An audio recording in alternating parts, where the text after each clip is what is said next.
Also want to be able to show helpers, like where the colliders are. So if the user says the F12 button, then we'll say that colliders is now equal to the opposite Boolean value of what colliders was. Maybe we want to edit the tile properties. If there is a tile at the location, then we can do that. So let's check. So the index has to be greater than 0, otherwise there's no tile there. But if there is, then we can edit it. If the keyboard button that is pressed down right now is period, then we'll adjust the rotation of the tile. And if it was comma, then we rotate it the other direction. And this would be counterclockwise, this would be clockwise. I'm just going to copy this part here. For the scale, we're going to add 0.01f. And the reason I'm using vector 2 scaling is because later it'll be really handy if we want to add non-uniform to sort of squish and stretch certain things so the environment doesn't look like everything's a copy of each other. It has a little bit more variety to it. And we'll say if it's the minus key, minus, and we'll subtract that amount. And if it's a number pad, value of 8, which has an up arrow on it, then we'll allow the offset to be changed in the y direction, 1 pixel up. Same sort of idea for changing the offset value of the image in the other directions. So 2 would be down, 4 would be to the left, 6 would be to the right, going down, going left, and going right. And if page up, then we'll say that this is definitely an overlapper. That way we can modify whether it's overlapping or not. And for page down, we're going to make it so that it's definitely not overlapping. Draw it behind everything. And if we want to reset whatever changes we made, let's have it so that if you press the home key, keys.home, then it's going to reset the states for this tile. So any changes we made up above will be reset to their default values. First, set the offset back to the original sheets offset. Its index is tiles.index, and its original offset. And the rotation will be 0, and the scale will set to a 1-to-1 scale in both the X and Y direction. Later we're going to make a save level and load level. Let's make it so that you can press buttons to cause it to save levels and load levels, even though we haven't made those methods yet. We'll do it very shortly. So if the shift key is being pressed and the key press is the 4th digit key, the $, which kind of looks like an S, then that means we want to save the level.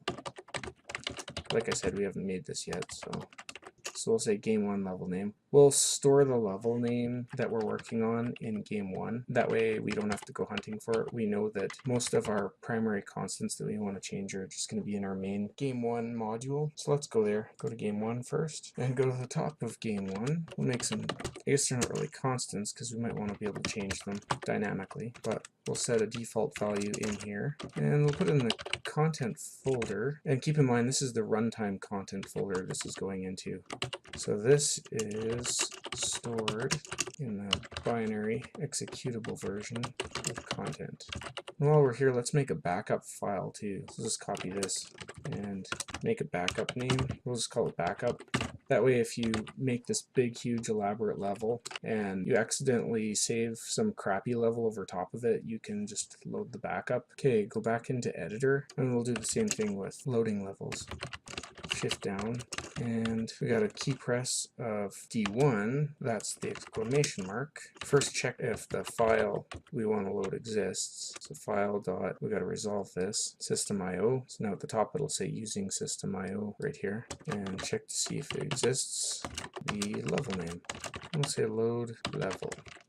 That should be it for update. So this provides some indication that this is the end of the update. Oh, there's a bug here. This should be enclosed around these, because we don't care if there's something at a tile location when we're saving and loading levels. So let's just grab this stuff, hit backward indent to line it up.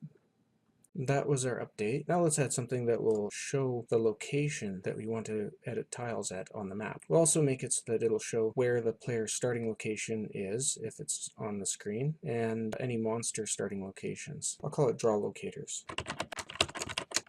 It'll take the sprite batch, which it'll use to draw with. Let's resolve sprite batch, and the tile's image is where we're going to get the little square from that we'll put at the screen center to show where we're editing tiles on the map. So let's show the tile location for editing using sprite batch. If your little square is on another texture, then you'd want to pass in another texture. You might even want to rename this. We'll draw it at the screen center from the source on that map. At 960, 0, 63 wide and 63 high is that little square with the X to show where things are. We'll make it slightly transparent, sort of a gray color. But since it's actually red, it won't really be gray. That's why I recommend you use white for your square. Then you can make it whatever color you want. So this should be spraybatch.draw. If the player's starting position is available, we'll show that too.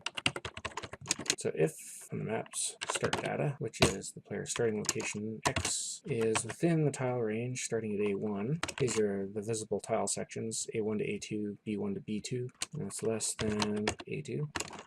If the Y is greater than the B1 and the Y is less than B2. Then figure out where it is on the screen and draw it there. Let's get the X and Y coordinates. So the starting position of the tile's screen, as far as screen coordinates goes, is going to be SX. And we have to add to it the number of pixels from that screen drawing starting position of the section of tiles that's visible. So that'd be 64.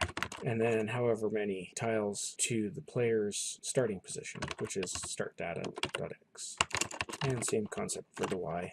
So now we know where it is on the screen. Let's draw the starting position of the player. We'll just use the same thing. You might actually want to draw the player or some other image. I'll just draw that square with the X and give this a slightly different tint.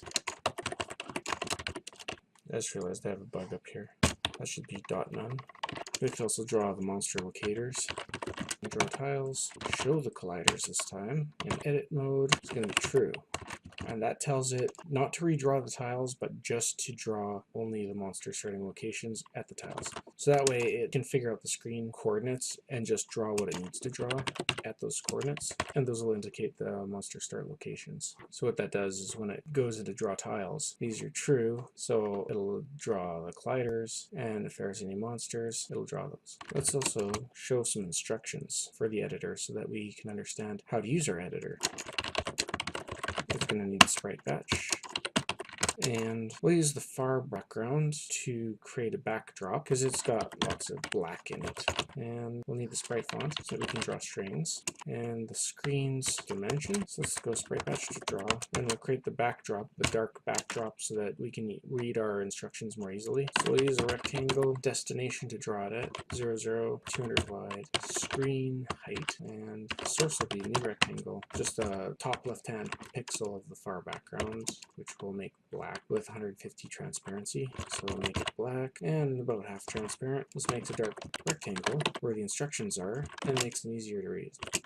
So now we'll use drawString using our font, add tile, use 10, 10, our first string position, line green is pretty easy to read, copy that, paste it, and the next instruction is the delete key, delete set to empty, and we'll put it another 20 pixels down, and we'll make the insert key to set a collider, solid, put another 20 pixels down, and we'll say $sign for save to, and let's indicate what we're saving to, which will be the level name, and the time that it was saved, if it was saved recently.